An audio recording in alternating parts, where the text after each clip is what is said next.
Hello and welcome to three guys talking about Game 4 of the World Chess Championship. This is the Chess Pit. My name is Phil Makepeace and I'm joined, not quite as always, but hoping that over the course of the match we'll have more from Mr. Robin Sarfas. How are you doing, Robin? Yeah, not too bad, thanks, Phil. I don't know who the third guy's supposed to be today, but it's not John McKenzie. He's at Leeds today, sadly. So you'll have to make do with us, everyone. Lord be with you. Absolutely. I mean, Lord be with anyone who goes to Leeds on a Tuesday evening. It's that tired cliche of "Can you do it?" on a cold Tuesday evening in Stoke. I think Leeds is definitely up there with cold, that. Having spent the weekend in the East Midlands, I can say it's cold. You've heard it here first. This is reporting you weren't getting from anywhere else. It's cold in the East Midlands. Yeah, you nearly got trapped in the East Midlands, did you not, on Sunday evening? Why you couldn't join us. It was a bit snowy. Let's just say that. Hi JB, by the way, I've just seen you flash up. Yeah, hello to anyone. Please put some questions if you wish in the comment section here as well. Okay, let's get into Game 4, another draw. Anything particular strike you about today's game, Robin? I think the big takeaway, John, is the fact that what it seems to be the mindset of both players at the moment, I think, is that they are more scared to lose than they are necessarily eager to win, I think. And that probably makes sense when you consider the match play situation. You know, that if you want to obviously later on, if we get there will be a sort of a consideration about, you know, it was suggested at the last World Championships that Magnus sort of, once it got sort of later on in the match, that there would be that Magnus would try and draw out and get to the rapids. You wonder what both players' calculus about that might be later on. I think that certainly Jan is a different proposition when it comes to quicker time controls than Sergei or Fabi were. And similarly, Jan will also be aware that Magnus is dominant in that time control as well. He might very well feel that he actually does have a better chance in the classical, so he might also opt to go for it a bit more later on.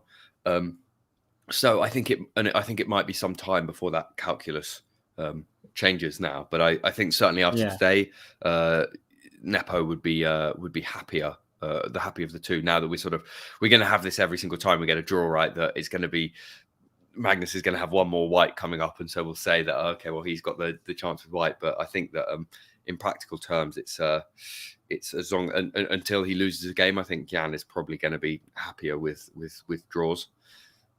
Yeah, I mean, do you think that his choice of the Petrov today indicates that we may be seeing, if Magnus plays e4 a lot more, that we're going to see more Petrovs, and therefore that might indicate that Nepo is perfectly happy to play rapid tie breaks? Yeah, I think if his frame of mind is that he would like to take it to rapids, then it does make sense. He's obviously been going for more classical, more solid stuff, avoiding his usual sort of, you know, kind of hyper modern stuff against d4, or avoiding his favorite Najdorf or just Sicilian in general today. So I think that if that goes forward, I would expect that means that Nepo is keen to play at a shorter time control, where to a certain degree there is more variance of the two. Although, I mean, the rapids themselves, 25 plus 10, I believe. It's not exactly lightning quick. They're still, you know, I think that considering this, I guess for Nepo might think, considering the speed he plays a lot of his moves anyway, that might in fact suit him, that sort of medium distance. But yeah, I saw the comment in there from JB about maybe playing sort of predetermined openings in the game. I don't know. It sounds like good fun, like good value, but at the same time, I don't know if it's necessarily a fair way to decide the champion. And it's, you know, because obviously it's going to be there's going to be a certain degree to which it's just luck, right? If someone gets dropped in something they're just obviously uncomfortable with, it just seems a bit unfair that you've left that to chance. And part of, you know, deciding the World Chess Champion should be how well they can, prepare. So I think that maybe, there's an argument that that's currently too reflected too much in the results. But what do you think about the openings? What, in terms of that idea? I think No. You obviously weigh in on that as well. But I think, But what do you think about the idea of? Do you think we'll see more Petrovs, or do you think we'll see more E4 from Magnus? He seemed to get less out of that than he did his Catalan. From the Catalan, I think we might see him return to D4 on Friday, because clearly he didn't get much. There was that idea with Knight H4 today, which was a variation on a theme that he's been playing these moves, which basically gives Nepo this little hope, shall we say, more than necessarily a definite edge, something a bit more unbalanced in those games, which is something that's tricky to do in the Petrov, of course. So I think this is more indicates a shift in what we've been saying about Carlsen maybe not being... Well, I don't think we actually looked at it from this point of view. I think we looked at it from the point of view of always being Carlsen knows that he can win at the Rapids, so he's fine with 7-7. I don't think we really asked ourselves how happy Nepo would be. And if he's playing Petrovs and he's not necessarily going to be doing much with black throughout the match, that might indicate he's also perfectly happy to just chance his arm. Yeah, I mean, it's one of those things where it might just be in the classical, neither of them, given the level of preparation and stuff like that, that it's going to take a Herculean effort for either of them to get anything out of these classical games. And so, I mean, if you were Nepo asked before the candidates, would you take a rapid tiebreak against Magnus for the World Championships? Of course, he would have said yes. So I think that, I don't think anyone would say that he doesn't have a chance in that format, put it that way. It might be a small chance, it might be something, I know, it might be in the region of, 80-20 or something, which is what some statistical models I saw were giving Magnus of winning in the first place. But, I mean, if there's no way to beat Magnus in the classical, then what's his choice? Yeah.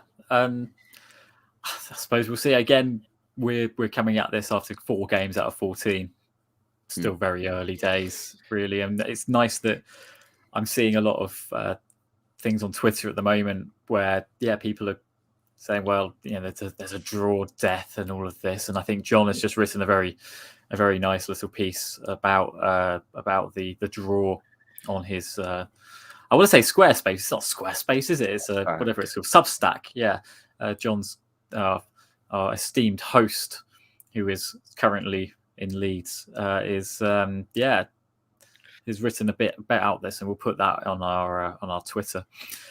The thing I wanted to, so sort of as a tangent of that, I've got a big question for you, Robin. I'm afraid. Is accuracy? I'm a big man, so big man with a big brain, and I'm going to give you a big question. Is accuracy the natural antithesis of entertainment? Is that in a chess? Yes. Yeah. Well, but feel free to answer it in a broader context as well, because it is definitely relevant to one of my favorite ever football games is Chelsea 0, Man United 0 from about 2008. Because it was just both teams just had this brick wall, and those teams then had amazing attacking talent. They just couldn't break each other down. By all means, answer it outside of a chess context, but particularly in relevance to this match. Yeah, I think it still remains to be answered, the question as to whether chess is actually, with best quote unquote most accurate play, is actually just drawn. But it seems likely that it is, and so as a result, you could say to a certain degree, if what you're looking for, if by when you say entertainment you mean decisive results, then clearly no, I mean entertainment. Yeah, exactly. Well, no, that's what I'm gonna come on to say is that if all you want is if you believe that sort of goals and wins equals entertainment, then sure, then accuracy is the enemy of entertainment. But like I was saying when we spoke yesterday, for anyone who didn't see it, is that not all draws are born equal.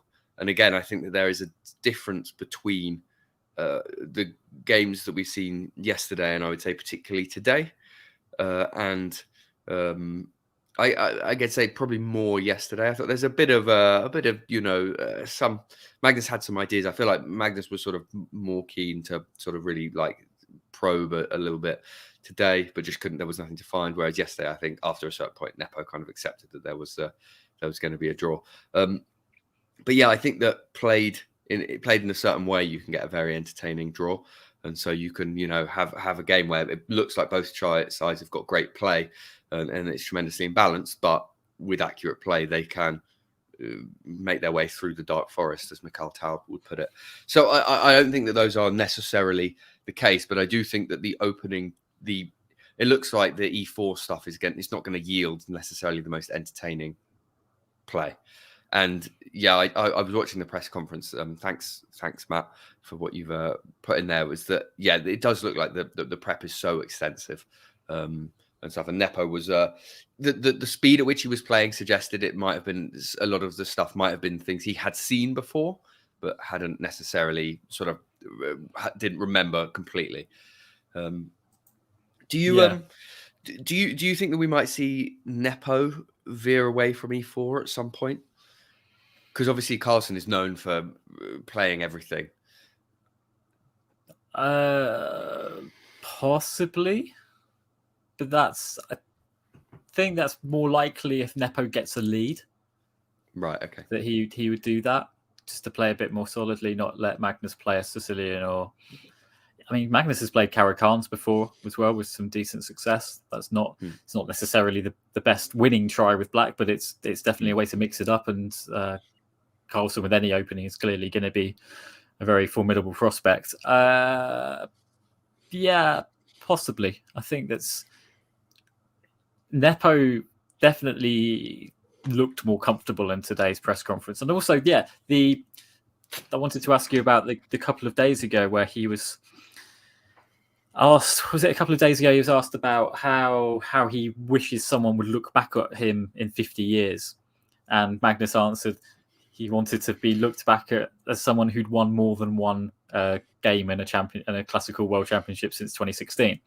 Yeah. Or since 2014, whatever it was, 2014, because he's only won one in 2016 and didn't win any last time out. And that might be viewed as a throwaway comment, but also the fact that he came back with that as a kind of snappy retort, it's on his mind, isn't it? He wants to win some games here.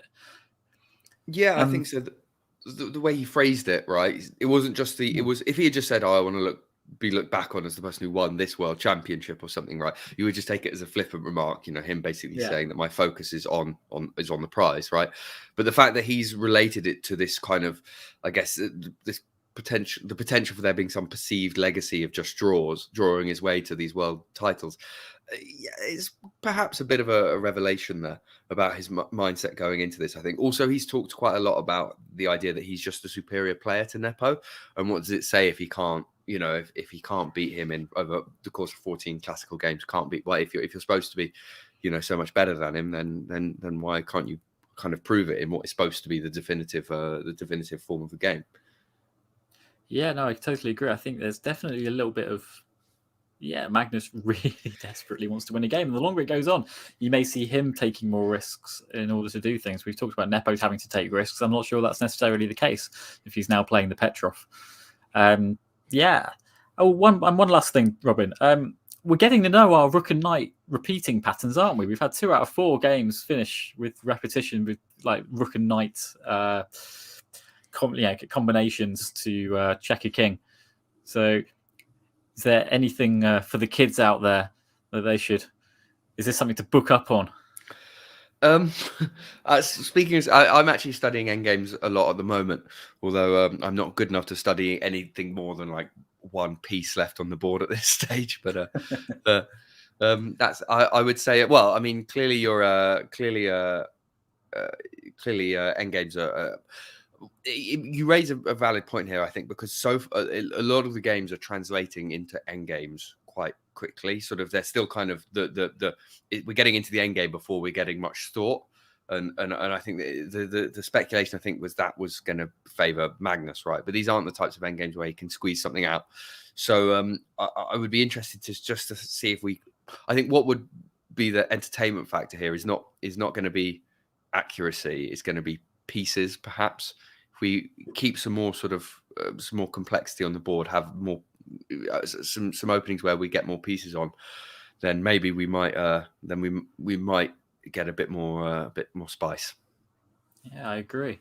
Well, tomorrow we've got game 5 where Magnus is going to be black again, and so we will see. Yeah, as we say, if Nepo repeats what we've had in games 1 and 3 so far. We will put this out as a podcast, and that should be out before 7 p.m. So if you missed some of this, or you actually just don't want to look at our faces and you'd rather hear our voices, then you can get that. Right. All that remains for you to do is thank our sponsor, Playfair Capital. Playfair Capital is one of London's leading venture capital funds. And with that, it is time to end this stream. So thank you very much, Robin. Cheers, Phil. Thank you to everybody in the comments, and we will see you again tomorrow.